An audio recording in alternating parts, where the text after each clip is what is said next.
Then take it hard, especially for 5 year, maybe for 6 year old son, sorry. You take it really hard, you know, sleep last night, you know, stop bar because you man Carson was very close, and I'll call him brother for sure you. And if you tell him say no, Carson, I know your brother, and say yes, I'm your brother, he can't tell us say, you know, no, girl. You understand? You know, go swear for him, because you can't swear for nobody. But you don't know if you no, girl. If you understand what I'm saying. I think they need to do better and put more things in place to make sure say the communities are safe, the kids are safe going and coming from school. You understand? Because up by the monument they used to have soldiers there with barriers and stuff like that. So come in and out they would have checked. So the voice that you just heard in that video from TVJ interview is the guardian of a little youth. His name is Carson Barnett. He attended Grange Hill High School that is in Westmoreland. He was taken out along with a 16-year-old girl named Not Given. They were at some sorts of sports day. When they left, some men on some sorts of bike roll up on them, blaze up some can, and then take with themselves. He was hit in the upper body. The young lady, she was hit in the arm. She was taken to the hospital. Obviously, no sorts of life-threatening injuries. So the person that you're hearing or you heard in the video in front of this is the guardian. If you listen what she said that he is in no sorts of gang. Then she said, you cannot swear for anybody. Then she said, I don't know if he's in any sorts of gang. Now, people, truth be told, these children, these gangsters, they're not going to tell their parents, you know, say, mommy, I want to live like a superstar, so therefore, me dep on road, I rob people, a KILL people. And I might lose my life at the hands of the opposition that want to take me out for obvious reason. They're not going to say that. What is even worse is the fact that this guardian is watching this youth because this youth's parents migrated overseas. Me don't know if them did have file for him or what is the situation there. Obviously, he is still in Jamaica, so therefore, it obviously didn't go through. So we see at the school, the community, everybody shocked. But why are they shocked? Grange Hill, Westmoreland is like one of those volatile communities in Jamaica. Probably as bad or worse than everywhere else in Jamaica. A whole lot of gang activity on the street in the school. So therefore, these teachers, you heard one of them yesterday in an interview that I did on my channel. She said she does not know what is going to happen because you might go to work, the students, the teachers, everybody stressed out, all that are concerned, fear for their life. They need intervention, professional intervention. They need divine intervention. You even hear this guardian is saying, them need to put back the poor and the soldiers in the school. What about the guardians and parents doing their parental duty, doing what they are supposed to do, breaking these children in the right way before them start stray? Because obviously the streets is winning, the gangs are winning. The gangs are putting these people in there. The gangs are sending them out there because they want this easy life. They want this easy money. Only in most cases, they are going to lose their life.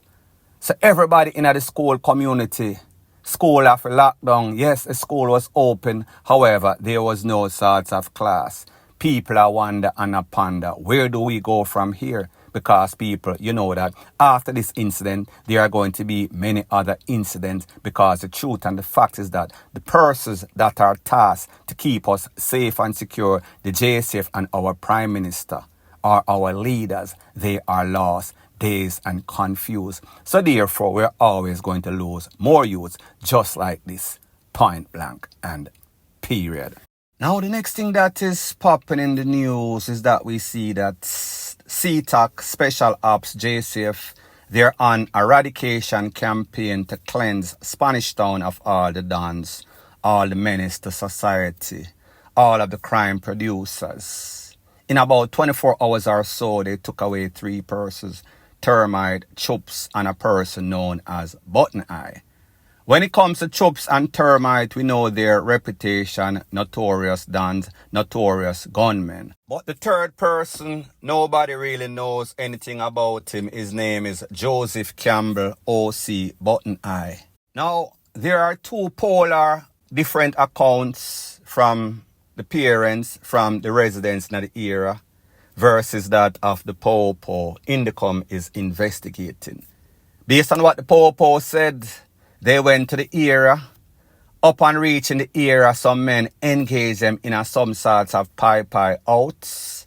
After the smoke clear, Mr. Button Eye, he was DEAD on the spot. Kind of rushed to the hospital, however, he did not make it. I am going to let you hear what the mother, the father, and members in the community had to say, so you could see the polar different account versus that of the Popo. Take a listen, take a look, and then I'll give my piece. Officer, good night. Can I have a word with you? I hear that don't kill my son. Nobody answer me. Until when they come, about after two SWAT van come, and when it's them, a two big van come up. The two big van block the road. And when they come round, turn to come up, like them come for body then. They come up and they up about an hour. When the SWAT van come, that's the time that they come out. I see them a lick off fist and we put on gloves, No bullet hole in the house, only the blood stain to show that he got shot in the house and going through the bathroom window. I want clarity from the son's name. Clarity. Which part him a done, which part my gunman? I right down the same work every morning. He work right beside public service. You know me in my place, a shape like leaf, me can't even ball out and hear my friend are dead. Me can't do nothing at all. I have to just wonder if this real. When me in the house, me hear my ball out and I say, what me do? And after that, me hear 3 shots fire and then him ball out. And when him ball out now, and me did and me a look, and then 3 more police me see a come in a lane and then they start select them gun and then they run go up on yard. Now, people, like I've always said, there are always 2 to 3 sides to every story. The Popo side, the parents, the resident side, and then Indicom is supposed to deliver the truth after their investigation. However, it seems as if Indicom's hands are tied behind them. These are things that are like the 10 Commandments. It was written in stone. The DEATH warrants were signed and sealed only to be delivered. Send them to the afterlife. Based on what the Popo is saying, some sorts of SHOOT out. Well, I guess when Indicom goes, do their ballistic tests, see what kind of holes in the walls, what kind of return fire are come through the opposite side of the wall. See everything, the place was in a shamble, meaning the room that he was in when the Popo allegedly went for him in some sorts of SHOOT out. The Popo said that they found a 9mm. The Popo said that they were challenged. The family member said they don't know of him as any sorts of GUNMAN. Actually, they gave where he works. He works down the street from the JPS. He goes to work every day. They don't know of him as any sorts of Don. There was no sorts of SHOOT outs. Even the residents told you that they heard all sorts of screaming and him a beg for him life, like he was begging the Popo not to KILL him. So therefore, that does not sound like any sort of SHOOT out, because that would be some sorts of spur of the moment. This sounds like somebody that was taken out in cold BLOOD, according to the accounts of the residents. Like I say, 2 sides to every story. So I say this to say that there's no sorts of debate. This is not black and white. Well, this is black and white. There is no sorts of grey area. This is no sorts of half-truths. Or maybe it wasn't some sorts of SHOOT out, but he had some sorts of tool. He had a bad reputation, and they decided they were going to take him out. No, The Popo made it seem as if they were in fear of their life, so therefore they had to take evasive action, wheel and pop off and defend themselves. And you heard the chairman, you hear the top-ranking Popo tell us, listen, if you engage the Popo in any sorts of pie out, it is not going to be good for you. You might end up on the other side of life. And such is the case in most cases. People like me say, certain things are obvious, and yes, Jamaica has a crime problem, and yes, these people are menaces to society, and yes, if you get information, multiple information, and then you warn these people and tell them, say, listen, change your lifestyle, which many of them have gotten many warnings. I did a video and I told it as it pertains to termite. He did not take heed. So therefore, if and when you don't take heed, like them say, a hard ears make for a soft ASS. Who can hear them I go feel? Simple as that. Point blank and period. So the next thing that is popping in the news is some controversy that is taking place at a school in Montego Bay, St. James, that is. Where it is said, confirmed, 2 girl students were suspended, terminated from the school by the principal after they were caught KISSING in a some sorts of passionate way. According to the principal, he is not going to have any sorts of incidents like that at his school to corrupt his school. So therefore, he is keeping a straight school. According to the accounts of the parents of the 2 girls, one of the girls stressed out, depressed, seek counseling. One of the girls were transferred to a next school. However, the other one, she is not taking it very, very well. The parents said, at least one of the parents said, when she was asking the daughter what really happened, the daughter told her that, Mommy, I was just experimenting. I am not GAY. However, people, that is not even the subject matter. Yes, it is a reason for concern. However, what is most concerning to most people? People are wondering and pondering. Did the principal do the right thing? Did the principal take a stand against certain things that are not supposed to be happening in school, whether a boy upon girl or girl upon girl, vice versa? It does not matter. Policies are policies. When you break your rules or break the rules, there is some sorts of repercussion and backlash. Is it supposed to be termination or get KICK out of the school? People, me not really know. The point of contention is that persons are saying the Ministry of Education, the parents, people, Jamaicans for Justice are saying that the principal overstepped his boundary because there is not supposed to be any sorts of KICK out of school by any students unless there is some sorts of board meeting, and then the board analyze and assess and come to some sorts of decision whether that student should stay or go. So therefore, they said he did not follow proper protocol. Now, people, whether you're wrong or right, if you did not follow these proper protocol, it is going to be problematic. Now in Jamaica, the hypocrites that we are, even this principal might lose his job and these 2 children might get reinstated based on the fact of some sorts of technicality, just like some sorts of court case. Now, people, do you know that had it been a boy and a girl in this situation, maybe there would not be so much backlash. Maybe there would not be so much defense. So the point I am trying to make, it seems as if certain persons that are supposed to be the wrong type have more rights than the people that are going by the protocol and the rules and law of Jamaica.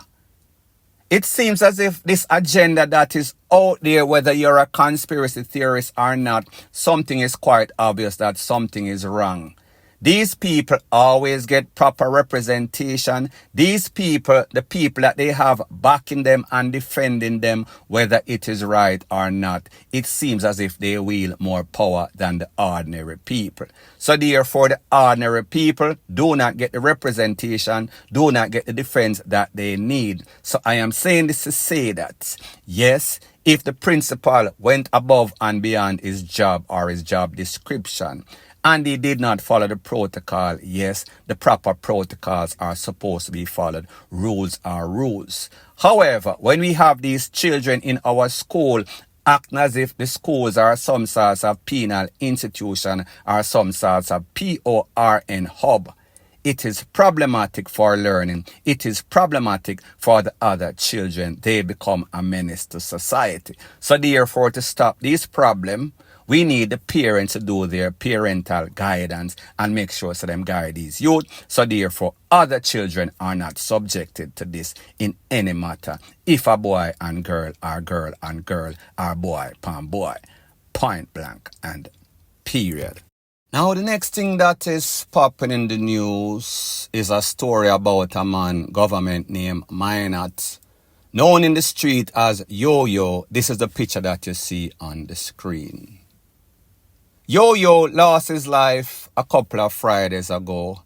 He was juke up by two young men. The young men pictures are on the screen as I speak. KILLER number 1. Michael Badal. Katadan, his name is. He is the one in the pink. KILLER number 2. Romario Millard, known as Rammy.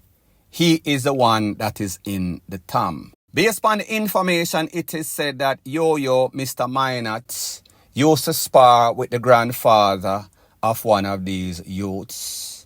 Them used to work together. Them used to spar together, like me say.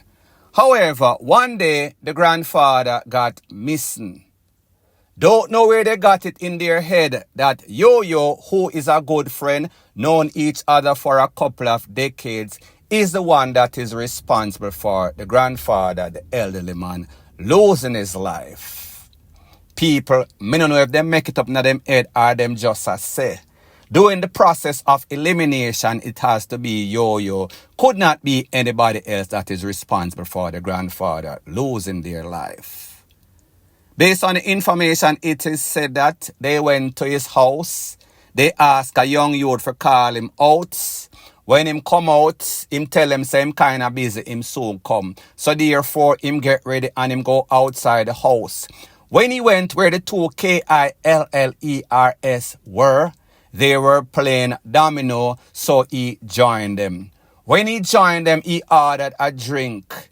It is said that one of the youths or both youths confront him and asked. There was some sorts of heated discussion as to the reason why Grandpa lost his life. That verbal discussion escalated wherein one of the youth boxed out the drink out of YOYO and then they both commenced to stabbing him up. He was pretty much dead on the spot. Rushed to the hospital, but people, you know the result. Whenever it is too bad, it is too late. Based on the information, it is said that these two youths, they are now hiding out in a place called Enfield. Enfield is in St. Mary. Moral of the story is this. Because people are not very good negotiators, because people head so hot, because people don't reason out stuff, because people are not analytical, because people always think that violence is the way to go to end everything. So at the end of the day, the grandfather is gone. At the end of the day, the grandfather's good friend is gone, co-worker is gone. At the end of the day, two youths, family of the grandfather and him friend, they on the run a hide from Popo, wanted by the Popo. At the end of the day, so many family are feeling the ripple effect, the domino effect of the decision that was stupid because of some sorts of misunderstanding, because people feel say. Them don't know if that is the man that took away their grandfather. They just assume. And people, do you know what they say about assume? Whenever you assume, you make an ASS out of you and me. And people, now people dead, and now people deep on the run, wanted. So therefore, prison and the graveyard, big yard and the graveyard, point blank and period. So anyways, people, Thanks once again for checking out my video. If you appreciate videos like these, please show your appreciation by liking, commenting, sharing and subscribing to my channel. That is how YouTube promotes videos like these to like-minded, sensible persons like yourself. And last but not least, please subscribe to my next channel. It is called Jamaica Dancehall Source. I'll be pinning the link to that channel in the description of this video. Bless up.